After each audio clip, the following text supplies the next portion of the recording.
I want to highlight, if anything, just 7 of those important indicators which show that there are green shoots in the economy. And therefore, I would draw the attention of the House for every such debate that we do, that the 7 indicative green shoots are very important for us to take into cognizance. The first thing is the global sentiment is in favor of India. Foreign investors continue to show confidence in India, and that is why the country has attracted a net FDI of $24.4 billion in April to November of 2019-20, when all of us have started wondering if there are ways in which we can identify if there are any green shoots. Even between October and even between April and November of 2019-20, $24.4 billion as compared to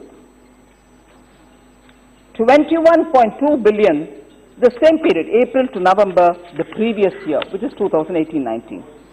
The net FPI in April to November 2019-20 was positive at $12.6 billion as against 8.7 only, 8.7 in April-November 2018-19.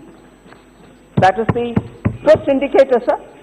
And the second, the announcement of the National Infrastructure Pipeline may further increase the flow of FDI into the country, even for brownfield projects.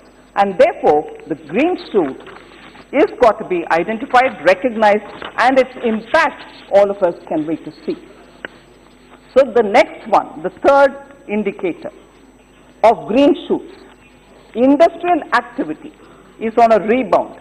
The IIP number in November 2019 has registered a growth, a positive 1.8% as compared to the contraction it suffered of 3.4% in October 19 and 4.3% in September 19.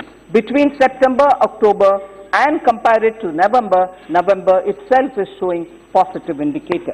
That's a third indicator, sir. I'm quickly moving over to the fourth. I wish members do pay a bit more of attention, sir. The first one was the global sentiment. Second, based on which the FDI flows have come. The second, sir, is the net FPI, portfolio investments. That's the second, sir. And the third, therefore, is industrial activity as represented or indicated by the IIP November 2000 number. Now, November 2019 number. So the fourth, PMI manufacturing, which is the Purchase Managers Index, that is steadily improving, increasing from 51.2 in November 2019 to 52.7 and 55.3 between December and January. So November was 51.2, December was 52.7, and January was 55.3, and therefore there's a steady climb on the PMI also. So if that's the fourth, the fifth, sir, forex reserves, foreign exchange reserves, have built up from $413 billion by end of March 2019 to $466.69 billion as of 24th January 2020, reflecting an increasing confidence of overseas investors in the Indian economy. That's the fifth. Sixth indicator, sir, the gross GST revenue collection, about which all of us do have a lot of concern, but I'd like to assure the House the numbers that I will read now will give you the confidence that GST collection is steadily but only improving. GST gross revenue collected for the month of January 2020, sir, is 1,10,828 crores.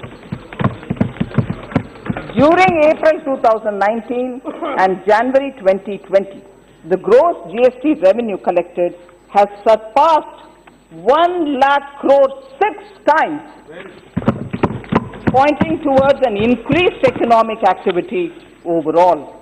The gross GST revenue collected in the month of January 2020 grew at 12%, collected in December 19, so if I were to go from the earliest month, November 2019 was 6% more than the corresponding months of the previous year. December, 9% more than the corresponding month the previous year. January 2020 compared to January 2019 has grown 12%. So there is a steady growth compared each month to the previous year, and therefore the negative growth rate which it showed only in September and October has been corrected. We are on a positive growth trajectory. And this will obviously bring in greater newer investments to the economy because the performance of the, and it will also reduce the business costs. So that's the sixth green shoot I would like to highlight. Green shoot 7, sir. Reinstating the positive confidence in the Indian economy, the secondary markets continue to be upbeat, and the BSE Sensex increased by 5.6% up to 31st January 2019 over end of March 2019. So 7 green shoots based on which the economy now very clearly is moving forward with also very clear steps that the government has taken. So most often when we talk about the economy, we constantly and rightly refer to the 4 growth engines. 4 growth engines, and sometimes it's alleged that 3 are not working, the government and the economy is moving on the strength of just 1 engine. The 4 growth engines, sir, just for our information, are private consumption, private investment, public investment, and exports. These are 4 engines which we constantly keep referring to see if the economy is doing well or not.